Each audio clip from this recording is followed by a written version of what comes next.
So it says in the scriptures that if you meet an older man, you're supposed to treat him as your father. If you meet an older woman, to treat her as your mother. If you meet a younger man, to treat him as your brother, and a younger woman as your sister.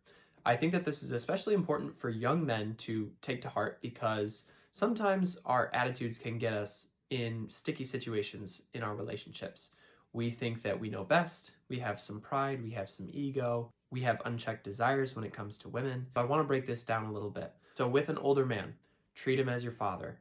With your father, you are supposed to defer to him. You are supposed to allow him to speak into your life. You're supposed to give him your respect. You're supposed to give him eye contact. You're supposed to give him a firm handshake. These are things that God deems to be good.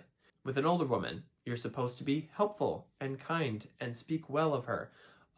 That's also something that God highly prizes. With a younger man, sometimes our brothers get into trouble because of craziness, and so we're supposed to step in and be our brother's keeper. That is a good thing for us. It's also important to build each other up and do something like what I'm doing with the Strengthened Hands podcast. I made this podcast so that young men could strengthen other men in the Lord. So we're supposed to be an encouragement to each other.